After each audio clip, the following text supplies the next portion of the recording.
Fridays are awesome. You're headed for 10 minutes of commercial-free news, and I'm happy to be your host. Here we go. First, to London. Representatives from 21 countries met in the UK yesterday. They're united in their fight against the ISIS terrorist group, a fight led by the U.S. Secretary of State John Kerry says roughly half of ISIS's leaders have been killed since coalition airstrikes began last summer. And he says ISIS's momentum has been stopped in Iraq. That's one of the two countries where the terrorists control wide areas of land. Going forward, UK officials say it'll take another year or two before ISIS is pushed out of Iraq. What's holding that up are Iraq's struggling economy with oil prices down and Iraqi troops not being ready yet to fight ISIS on their own. One place where ISIS is gaining ground, Yemen. A government official there says the terrorists are active, they're recruiting fighters, and they're competing with another terrorist group, Al-Qaeda in the Arabian Peninsula. Yemen's going through complete political upheaval. Last night, the country's prime minister and cabinet resigned. That happened a day after a peace deal was struck between the government and rebel fighters called Houthis that have been battling it. Officials fear a power vacuum could benefit Yemen's terrorists. The chaos in Yemen is essentially a three-way fight between the government, the Houthis, a Shiite Muslim rebel group feeling marginalized in the primarily Sunni country, and Al-Qaeda in the Arabian Peninsula. But it's cause for concern far beyond the small country's borders. The Houthis are gaining more power, but who is in charge of the country? Power vacuums benefit terrorists. For Yemen, those terrorists are Al-Qaeda in the Arabian Peninsula. You've heard of them before, of course. Most recently, AQAP took responsibility for the deadly Charlie Hebdo attacks in Paris. Nearby countries like Saudi Arabia have invested billions of dollars to protect their shared borders from Al-Qaeda overspill. And while U.S. President Barack Obama deems the fight against terrorists in Yemen successful, this strategy of taking out terrorists who threaten us while supporting partners on the front lines is one that we have successfully pursued in Yemen and Somalia for years. Given the attacks in France and other plots in Europe, is it really? Yemen's location is also of key importance because of its proximity to the Red Sea's shipping lanes. Each day, the Gulf of Aden sees huge tonnage in shipping. Any turmoil in the country that disrupts shipping or the country's ability to protect this valuable asset is likely to have repercussions beyond Yemen itself. Overall, we need to pay attention to Yemen. The weaker the government, the easier it is for Al-Qaeda to strengthen its foothold, a consequence very few want to face. In the U.S., the Federal Communications Commission regulates interstate and international communications, so radio, TV, satellite, cable, and internet. In late February, the FCC will make a big decision concerning the internet. It's largely about who sets its speed limits.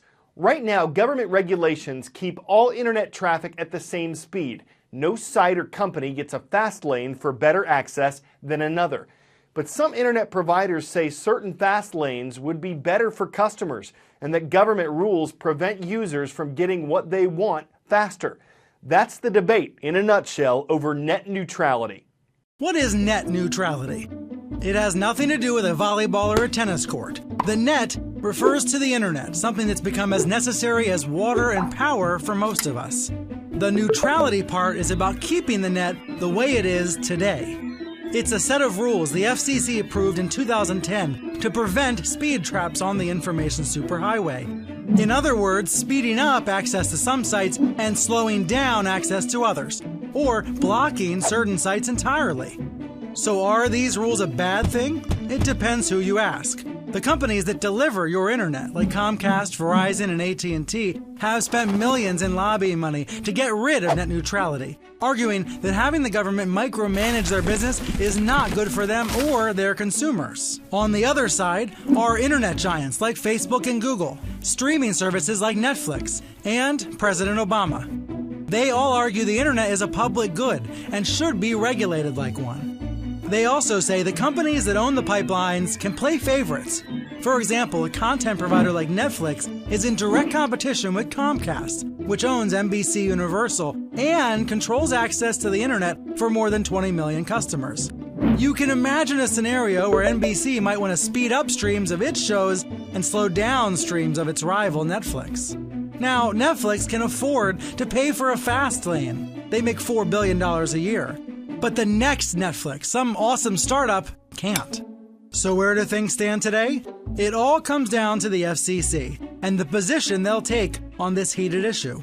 Giant companies, millions of internet users, and the president are all awaiting their decision. Time for our Friday roll call. Show me the show me state. That's Missouri. That's where there's a city named Carrollton. That's where the Trojans are watching from Carrollton High School. We knew that New Hampshire is the Granite State because the town of Bedford rocks. It's the home of the Bulldogs of Bedford High School.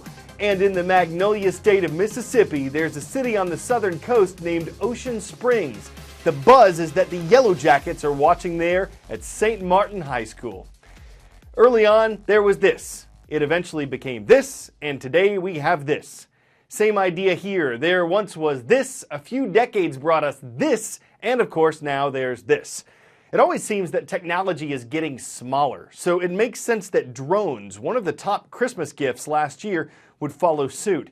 How small can they get, and who would use them? Remember those creepy spider robots that spied on Tom Cruise in the movie Minority Report? In the real world, scientists at universities and the U.S. military have been developing incredible micro-robots that look and fly like birds or insects, some as small as a thumbnail.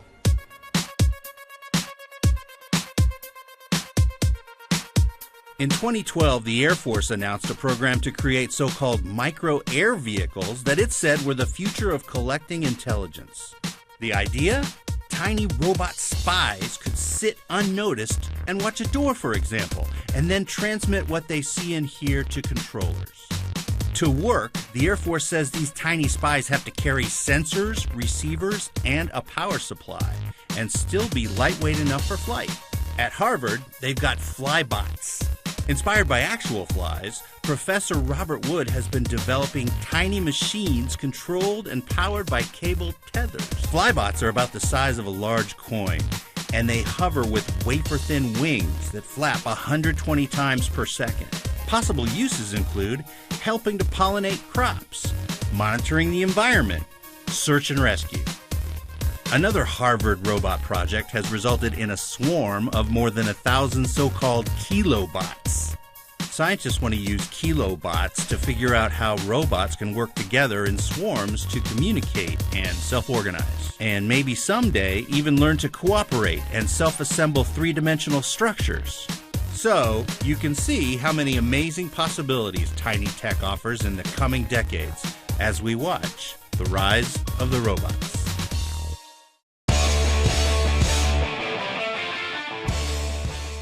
We don't want to end things on a sad note today, but sometimes when you're feeling down, it's nice to have someone lend a consoling hand.